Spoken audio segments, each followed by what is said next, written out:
Hello guys, कैसे हैं आप लोग। अभी मैंने फिजिकल के ऊपर वीडियो बनाया था, उसमें मैंने डिस्कस किया था कि आप फिजिकल की कैसे तैयारी कर सकते हैं। ये ऑलरेडी वीडियो मैं डिस्कस कर चुका हूँ, इससे पहले अपलोड भी कर चुका हूँ।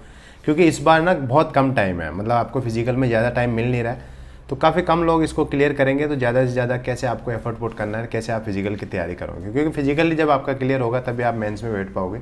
इस वीडियो में हम डिस्कस करेंगे मेंस में आपका 180 प्लस स्कोर कैसे है। देखो, दिल्ली पुलिस अगर आपको चाहिए तो आपका स्कोर होना चाहिए 180 plus, irrespective of the your score in prelims. आपका मेंस का स्कोर बहुत अच्छा यहाँ पे होना चाहिए, ठीक है। प्रीलिम्स में कम से कम आपको, जैसे दिल्ली पुलिस के लिए मैं मान के चलता हूँ कि 150 यहाँ पे होना चाहिए और 180 प्लस आपका मेंस में होना चाहिए, तब जाके आप रेस में रहते हो दिल्ली पुलिस की। अगर 330 प्लस आपका स्कोर है तो कॉन्फिडेंट रहते हो यहाँ पे आप कि आपको दिल्ली पुलिस मिलेगा। उसके बाद कई सारे फैक्टर्स है, कई सारी वैकेंसी का फैक्टर आ जाता है। उसके अलावा आपका फैक्टर आ जाता है कि बाकी लोगों का स्कोर कितना आ रहा है, रेस्पेक्टिव स्कोर के साथ कट ऑफ कितनी जा रही है, वो सब चीज़ें हैं। लेकिन इस वीडियो में हम डिस्कस करेंगे कि मेंस में देखो 180 प्लस टारगेट ऑब्वियस अपना है, लेकिन फिर भी जैसे मान लो कि डायरेक्ट ये नहीं सोचना है कि 180 प्लस ही स्कोर करना है। डायरेक्ट ये सोचना है कि हम मैक्सिमम स्कोर कैसे करें, मैक्सिमम कैसे स्कोर करें, वो सारी चीज़ें मैं इसमें बताऊँगा। मेरा 189 स्कोर था, ये रो स्कोर है CPO के अंदर, मेंस के अंदर, ठीक है। तब मेरा दिल्ली पुलिस मुझे मिला था, मेरी 11th रैंक थी CPO 2018 के अंदर, मैं दिल्ली पुलिस में सेलेक्टेड था। अब इसमें प्रॉब्लम के साथ साथ हम सॉल्यूशन की डिस्कशन करेंगे, फिर उसके बाद टाइम टेबल डिस्कस करेंगे। इसलिए वीडियो को एंड तक देखना, ज़्यादा टाइम आपका इसमें वेस्ट नहीं करेंगे, ठीक है। सबसे पहले प्रॉब्लम जो इंपॉर्टेंट प्रॉब्लम्स है वो 9 प्रॉब्लम्स है, मैंने यहाँ पे 7 प्रॉब्लम यहाँ पे लिखी है, उसके बाद 2 प्रॉब्लम और डिस्कस करेंगे। देखो, सबसे पहली प्रॉब्लम है अब न्यूज़पेपर पढ़े या नहीं। 2 महीने हैं आपके पास, 2 महीने में आपको न्यूज़पेपर पढ़ना चाहिए नहीं, ये डिस्कशन सबसे इंपॉर्टेंट हो जाता है। काफ़ी लोग ये क्वेश्चन पूछ रहे हैं कि अभी भैया हमें न्यूज़पेपर पढ़ना चाहिए नहीं, कोई रिकमेंड कर रहा है, कोई नहीं कर रहा। तो देखो, मेरा कहना सिंपल सा है, अगर आप ओनली CPO की तैयारी कर रहे हो अभी, तो आपको न्यूज़पेपर पढ़ना चाहिए। क्योंकि CPO का मतलब है सिर्फ और सिर्फ आपके पास अभी इंग्लिश का मतलब तैयारी करने का टाइम है। आपको सारे दिन सिर्फ इंग्लिश पढ़नी है। अभी आपको मेंस की तैयारी आप कर रहे हो तो इसमें आपको न्यूज़पेपर को 101% इंक्लूड करना चाहिए। आप CPO के अलावा कोई और की तैयारी भी कर रहे हो जिसमें आपको लगता है कि CPO के लिए, जैसे मेंस के लिए इतना टाइम आपके पास नहीं मिल रहा है, आप ज़्यादा टाइम नहीं दे पा रहे हो इंग्लिश को, तो आपके पास फिर ग्रामर, वोकेब और कई और तरीके हैं बिना न्यूज़पेपर के भी पढ़े हुए आप अच्छा तैयारी कर सकते हैं, इसलिए उनके लिए नो है। तो ये सिंपल सा आंसर है, इसमें ज़्यादा आपको कन्फ्यूजन नहीं होना चाहिए। और बुक्स कौन कौन सी ले, कितनी ले। देखो, प्रीलिम्स आपने करा है तो लगभग जो प्रीलिम्स में बुक्स है वो ही मेंस के हिसाब से काम आ जाएगी।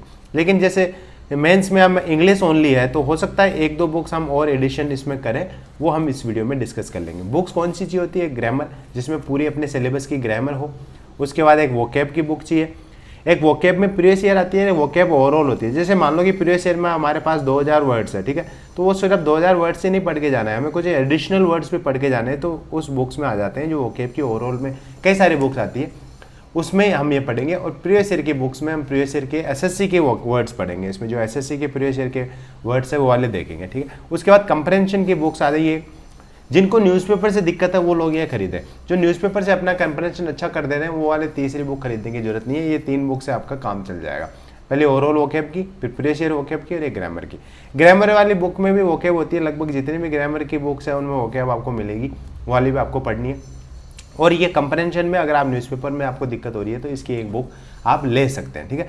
कितने घंटे पढ़े ये आपको कैपेसिटी पे डिपेंड करता है, प्लस आपकी वीकनेस, मतलब किस हद तक आपको बहुत ही मतलब दिक्कत आ रही है, कितनी आपकी प्रिपरेशन है, उस पर डिपेंड करता है। लेकिन मैं एक जनरल आइडिया आपको दूं तो अगर आप सिर्फ CPO की तैयारी कर रहे हैं, सिर्फ मेंस की आप तैयारी कर रहे हैं, तो लगभग आपको 8 घंटे का टाइम यहाँ पे देना चाहिए। अगर आप किसी और एग्जाम की भी तैयारी कर रहे हो CPO के साथ, तो आप लगभग 6 घंटे, 5 से 6 घंटे, यहाँ पे 5 से 6 घंटे कर लो, आप इंग्लिश पढ़ो और बाकी उस एग्जाम की तैयारी करो। क्योंकि 2 नाव पे आप पैर रखोगे तो कहीं ना कहीं आपको नुकसान होने वाला है। बट एक पैर को एक नाव पे ज़्यादा रखना है आपको, एक पैर को थोड़ा सा हल्का दूसरी नाव पे रख के आपको साथ साथ लेके चलनी है चीज़ों को। आपका फोकस होना चाहिए कि 2 महीने में कम से कम मैं एक जॉब तो फिक्स कर लूँ, तो उसके लिए कम से कम आपको 6 घंटे यहाँ पे आपको देने पड़ेंगे इंग्लिश को। 5 से 6 घंटे आप पढ़ाई करो और बाकी 3-4 घंटे में और सब्जेक्ट की कर लो, तो उस केस में आपको 10 घंटे पढ़ाई करनी है। अगर आपको सिर्फ CPO की तैयारी कर रहे हो तो 8 घंटे आप इंग्लिश की यहाँ पे पढ़ाई करोगे, ठीक है। उसके बाद व्हाट इज मोर इंपॉर्टेंट, ये भी कई डाउट आता है कि ग्रामर इंपॉर्टेंट है, वोकेब इंपॉर्टेंट है, कंप्रेंशन इंपॉर्टेंट है। देखो, मेरे हिसाब से ग्रामर 30% इंपॉर्टेंट होती है, 30% रोल प्ले करती है, 30% ही वोकेब रोल प्ले करती है, मतलब ग्रामर वोकेब लगभग इक्वल रोल प्ले करती है, बट आपका कंप्रेंशन थोड़ा सा ज़्यादा रोल प्ले करता है। देखो मैं इस चीज़ को थोड़ा सा ब्रीफली आपको समझा देता हूँ। मेरा कंप्रेंशन अच्छा हो गया था because I was reading the Hindu newspaper. मेरी ग्रामर वोकेब फिर भी कमज़ोर थी, लास्ट तक इंप्रूव हो गई थी लेकिन शुरू में कमज़ोर थी। कंप्रेंशन अच्छा होने का फायदा होता है, आपको एक सेंटेंस आपने पढ़ा, उस सेंटेंस को पढ़ के आपको एक मतलब समझ में आ जाता है उसका, कहीं ना कहीं उसमें एक वोकेब का वर्ड है जो आपको नहीं आ रहा होता है, फिर भी आपको एक वोकेब एक एसेंस समझ में आ जाता है कि ये चीज़ इसमें है, मतलब ओवरऑल समझ में आ जाता है। उसमें कोई ग्रामेटिकल एरर भी है ना तो आपको ऐसे लगेगा यार इसमें कुछ तो गलत है, something is wrong in this, और वहाँ से आप बहुत सारी चीज़ें सही कर देते हो। वो तो है तक कंप्रेंशन का कमाल। आपको कंप्रेंशन अगर आपका अच्छा है तो बहुत सारी गलतियाँ आप ऐसे ही पकड़ लोगे। आप सिर्फ ग्रामर हट के चले गए, आपका कंप्रेंशन अच्छा नहीं है तो नहीं हो पाएगा। सिर्फ ओके पढ़ लिया, आपको ग्रामर भी नहीं आती, कंप्रेंशन भी आपका अच्छा नहीं है, फिर भी नहीं हो पाएगा। मतलब ये सब एक दूसरे के पूरक है, कॉम्प्लीमेंट करते हैं एक दूसरे को। तो ये आपको ओवरऑल तीनों में पकड़ होनी चाहिए, तीनों में 90% पकड़ भी आप बनाते हो तो अच्छा खासा स्कोर यहाँ पे आपको आ जाता है। ठीक है, ऐसा नहीं है कि 100% ग्रामर आपको आनी चाहिए, कई सारे एक्सेप्शन है, गलतियाँ होती है, ऐसा जरूरी नहीं है, but most of the rules आपको पता होने चाहिए। जो जनरल रूल्स है वो आपको 100% पता होने चाहिए।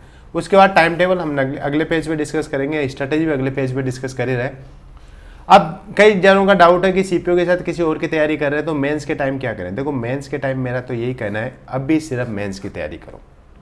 हो सकता है कोई और एग्जाम इसका इर्द गिर्द आ रहा है तो आप दोनों एग्जाम को ले सकते हैं, लेकिन कोई एक नेक्स्ट टारगेट आपका, मान लो कि सीजीएल 24 का टारगेट है आपका, तो मेरा तो कहना है अभी सिर्फ आप मेंस लिख रहे हो तो सिर्फ और सिर्फ सीपीओ मेंस की तैयारी करो। इसकी तैयारी भी हो जाएगी, इसमें भी एक सब्जेक्ट आएगा इंग्लिश, उसकी पूरी तैयारी आपकी मेंस के साथ हो जाएगी। तो अभी इसी पे फोकस करो आप। अब बात करते हैं टाइम टेबल की। टाइम टेबल हमारा कुछ ऐसा रहेगा। उससे पहले मैं आपको ये 2 बुक्स दिखाना चाहता हूँ। देखो, एक जिनका कंप्रेशन वीक है और जिनको ग्रामर मतलब वोकैब के लिए एक पूरी ओवरऑल बुक चाहिए जिसमें सब कुछ इंक्लूडेड हो, तो आप ये ले सकते हैं। अवतार द वर्ड मास्टर है, आती है, मनीषा बंसल मैम की बुक है ये। इसमें सारी चीज़ें मतलब पूरा वोकैब दिया हुआ है, इसमें वर्ड रूट वर्ड के हिसाब से बहुत अच्छे से एक्सप्लेन्ड है बुक, हिंदी इंग्लिश दोनों में इसमें दिया हुआ है, विथ पिक्चर्स भी समझाया हुआ है। प्लस प्रीवियस ईयर क्वेश्चंस कोई आए हुए हैं अगर एसएससी सीजीएल में, जैसे ये वर्ड यहाँ पे आया हुआ है प्रीवियस ईयर में, तो जितने भी वोकैब के वर्ड्स प्रीवियस ईयर में आए हुए हैं, सीपीओ में आया हुआ है, सीजीएल में आया हुआ है, उनका हिंदी मीनिंग प्लस कौन कौन से एग्जाम में आया हुआ है वो सारा यहाँ पे करा हुआ है एक्सप्लेन। और आपको देखो यहाँ पिक्चर्स भी देखने को मिलेगी, यहाँ पे पूरी पिक्चर्स के साथ ये एक्सप्लेन करा हुआ है। हर वर्ड में पिक्चर नहीं है but most of the words में पिक्चर है। ये आपको समझाया हुआ है रूट वर्ड के साथ, एक रूट वर्ड से कितने वर्ड्स बन सकते हैं उनके हिसाब से यहाँ पे एक्सप्लेन करा हुआ है। तो ये आप ग्रामर के लिए ले और वोकैब के लिए ले सकते हैं। बट ये बुक अभी के लिए बहुत बड़ी है, अगर आपने ये शुरू नहीं करी है तो मेंस में आप इससे काफ़ी अच्छे वर्ड्स यहाँ पे बना सकते हैं, जैसे मैं टाइम टेबल में भी आपको एक्सप्लेन करूँगा। और जिनको कंप्रेंशन में दिक्कत है वो ये वाली बुक्स ये इनकी आती है, क्लोज टेस्ट, जम्बल्ड PQRS और पैसेज, यहाँ से लगा सकते हैं। न्यूज़पेपर रीडिंग अगर आप नहीं करना चाहते हो और आपको लगता है न्यूज़पेपर रीडिंग कहीं ना कहीं आपसे नहीं हो पा रही है तो आप ये वाली बुक आप ट्राई कर सकते हैं। ठीक है, इनका डिस्क्रिप्शन में आपको लिंक मिल जाएगा। टाइम टेबल हम डिस्कस करेंगे। देखो 8 घंटे के हिसाब से मैं लेके चल रहा हूँ इस टाइम टेबल को, और ये सिर्फ सीपीओ के हिसाब से। अगर सीपीओ की तैयारी कर रहे हैं आप तो उस हिसाब से मैंने बताया, आप किसी और एग्जाम के साथ इसको अटैच मत करना, ये सीपीओ ओनली है। और सीरियसली अगर आप इस टाइम टेबल को फॉलो करेंगे 2 महीने तो आपका 180+। अब मैं देखो आपने प्रीलिम्स क्लियर करा तो मैं ये एज्यूम तो नहीं कर सकता कि आपको बिल्कुल नहीं आती इंग्लिश, आपको इंग्लिश आती होगी, डेफिनेटली आती होगी। प्रीलिम्स आप क्लियर कर रहे हो तो तभी हम मेंस का यहाँ पे लिखने वाले हैं। उस 8 घंटे में इसके अलावा आपको फिजिकल की भी तैयारी कर रहे हैं तो यहाँ पे हम 12 घंटे भी नहीं ले सकते, क्योंकि कहीं ना कहीं फिजिकल में अब आपको 2-3 घंटे यहाँ पे देना पड़ेगा। फिजिकल पूरे 2 महीने नहीं देना है आपको, 1 महीने के बाद ही फिजिकल यहाँ पे होने वाला है। तो 1 महीने तो रिग्रेसली इसको आप 10 घंटे भी कर सकते हो बाद में, बट शुरू के महीने में ऐसा हमको लेके चलना है। हम इसको टोटल टाइम को 8 स्लॉट में बांटेंगे, एक स्लॉट हम 45 मिनट्स का लेंगे। जैसे 1 घंटा मान लो, टोटल 8 घंटे हैं हमारे पास, 1 घंटे में हम क्या करेंगे 45 मिनट तो पढ़ेंगे, 45 मिनट पढ़ेंगे और 15 मिनट हम रेस्ट करेंगे। ऐसा मान लो 45 मिनट्स के बाद हमारा माइंड ना लगभग टायर्ड हो चुका होता है, ज़्यादा इन्फॉर्मेशन वो गैदर नहीं करता है और याद भी नहीं रख पाता है। तो ऑप्टिमम टाइम जो होता है, सबसे बढ़िया टाइम जो होता है 45 मिनट का होता है। तो आपको 45 मिनट के 8 बार आपको पढ़ के बैठ के पढ़ना है, मतलब 8 ब्रेक्स में बैठ के आपको पढ़ना है। कैसे आप एडजस्ट करोगे इसको, आप सुबह 8 बजे से शुरू कर सकते हो, 10 बजे से शुरू कर सकते हो, या रात में 2 बजे तक पढ़ सकते हो। वो आपके ऊपर डिपेंड करता है, आपकी कैपेसिटी के हिसाब से आप एडजस्ट कर लेना है इस चीज़ को। ठीक है, टाइम यहाँ पे आप रख सकते हैं 45 मिनट के साथ। सबसे पहले सुबह उठते क्या करना है आपको, न्यूज़पेपर पढ़ना है। न्यूज़पेपर में एडिटोरियल पार्ट पढ़ना है, बाकी सारा न्यूज़पेपर आप रटना नहीं है। जो एक्सीडेंट की न्यूज़ आती है, रेप के आगे कोई इधर उधर की पॉलिटिकल न्यूज़ है, वो सब नहीं पढ़ना है, एडिटोरियल पढ़ना है, क्योंकि यही एडिटोरियल आपको कहीं ना कहीं एग्जाम में देखने को मिलेगा। इन्हीं न्यूज़पेपर के एडिटोरियल आते हैं एग्जाम में भी, पैसेज में, क्लोज टेस्ट में, आपको कहीं ना कहीं हेल्प करेगा। अगर आप इससे नहीं कर रहे हो तो जैसे मैंने बताया कंप्रेंशन की बुक से आप तैयारी कर सकते हैं, ठीक है। इसमें शॉर्टकट में आपको कई सारे पैसेज मिल जाएंगे, क्लोज टेस्ट मिल जाएंगे, PQRS मिल जाएंगे, प्लस शॉर्टकट भी बताया मैंने कि कैसे आपको सोल्व करना है, तो वहाँ से भी आप कर सकते हैं अगर आपका न्यूज़पेपर फोबिया है तो। Best one is this, second option is this. आप दोनों को करना है, 45 मिनट में ये वाला काम निपटाना है। और कई लोग सोचेंगे कि दोनों कर सकते हैं, दोनों कर सकते हो ऑब्वियसली, 20 मिनट आप ये कर लो, 25 मिनट आप ये कर लो, या वाइस वर्सा, जैसे भी आपका एडजस्ट हो रहा है आप ये करो। First day in the morning, या फर्स्ट रूटीन आपका जो भी है, नहाने धोने के बाद या एक्सरसाइज करने के बाद, या इवनिंग में एक्सरसाइज कर रहे हो तो ऑब्वियसली सुबह उठते ही आपका ये काम होने वाला है। उसके बाद ग्रामर की थ्योरी पढ़नी है, एक चैप्टर उठा लो डेली। कई चैप्टर बड़े होते हैं जो नहीं हो पाएंगे आपको एक दिन में, तो 2 दिन में उसको खत्म करना है। अदरवाइज एक दिन में एक चैप्टर हो रहा है तो वाला चैप्टर उठाया आपने, उसके पूरे रूल्स पढ़ने हैं, पूरे रूल्स समझने। उसके बाद आपने समझ रखे होंगे, प्रीलिम्स में भी आपने पढ़े होंगे, लेकिन इनको अब रटना है। ऐसे मतलब कोई उठा के पूछ ले एकदम से नींद में भी, आपको पता होना चाहिए कि इसमें ये वाला रूल है, ये एक्सेप्शन है, ठीक है। उसके बाद उसी की प्रैक्टिस करनी है। जिस बुक से आप ग्रामर पढ़ रहे हो उसी बुक से आप प्रैक्टिस करो, सारे क्वेश्चंस लगा डालो उस बुक के, उस चैप्टर के। उसके अलावा आपने मान लो थ्योरी पढ़ रखी है कोचिंग के नोट से, तो कहीं से आप कोई बुक उठा लो, प्रीवियस ईयर की क्वेश्चंस की बुक उठा लो, या कोई सी भी बुक उठा लो, उसमें से आप ग्रामर के उसी चैप्टर के क्वेश्चंस प्रैक्टिस करना है। और ये वाला काम देखो लगभग 4 बार हो जाना चाहिए मेन से पहले।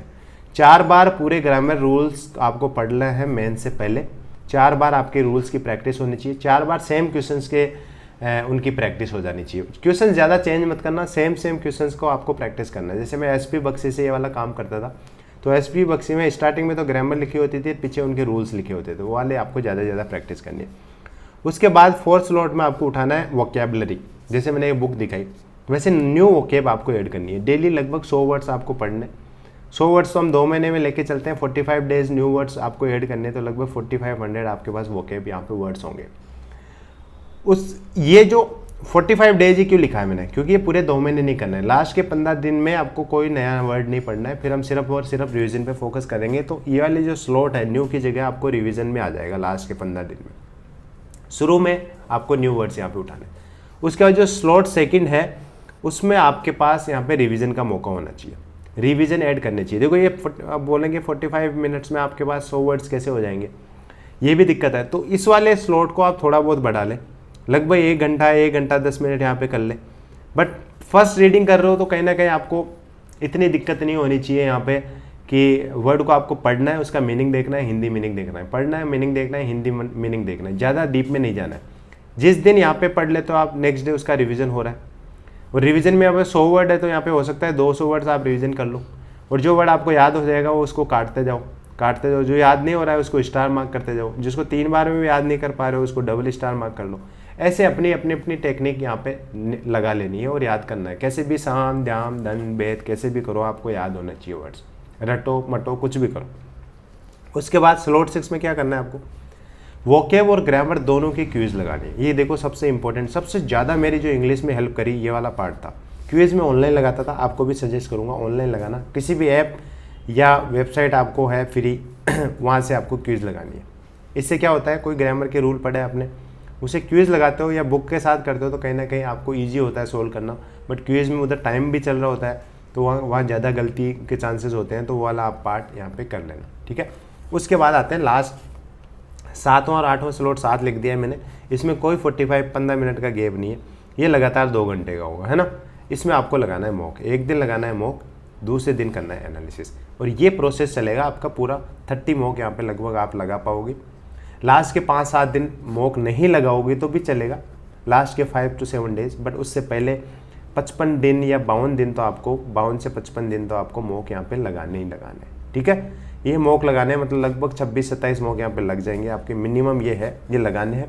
डेली मॉक लगाने की जरूरत नहीं है, एक दिन मॉक लगाओ, एक दिन एनालिसिस करो। 2 घंटे का मॉक होता है, 2 घंटे में आपका एनालिसिस यहाँ पे होगा।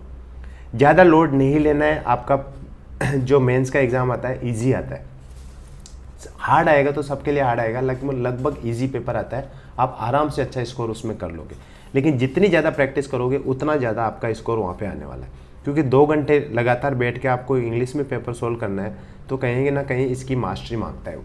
तो यहाँ पे करना है ये मॉक और एनालिसिस, इससे बहुत अच्छी आपकी प्रैक्टिस हो जाएगी। ज़्यादा जो इसका एनालिसिस जब आप करोगे, एक चीज़ ध्यान रखना, जो पैसेज आएंगे या जो क्लोज टेस्ट आ जाएंगे या फिर कुछ उसके बाद ये PQRS जो आ जाए, इन पे ज़्यादा लोड नहीं लेना है आपको। कहीं ना कहीं थोड़ा इरेलीवेंट भी आ जाते हैं कई बार, but try to solve them. और कुछ गलत हो जाता है तो सी की क्या गलत करा है आपने, उसको देखो उस चीज़ को। ठीक है, इतना ही है इस वीडियो में। आशा करता हूँ आपको पता चला होगा। लगभग 8 घंटे आपको देने, 8 घंटे से ज़्यादा नीचे आप उम्मीद मत रखो। आपने दे रखा है पहले कोई और पोस्ट पे सिलेक्टेड हो CPO के थ्रू, तो हो सकता है आपको कहीं जॉब कर रहे हो तो आपको 4 घंटे ही मिल रहे हो, 3 घंटे ही मिल रहे हो, बट आपके लिए तो हो ये 3 घंटे में भी पॉसिबल है, because we have studied everything already. तो इसलिए आपको जो न्यू कमर है उसके लिए मैं बता रहा हूँ 8 घंटे आपको मिनिमम यहाँ पे एफर्ट देना पड़ेगा। इतना ही इस वीडियो में। आशा करता हूँ आप बहुत अच्छी मेहनत कर रहे होंगे और आप जल्दी से ही CPO में सेलेक्ट होके 2 स्टार अपने कंधों पर लगा के और अपने आप, अपनी फैमिली, अपने परिवार सबको गर्व महसूस करोगे। This is all in this video guys. Thank you, thanks for watching.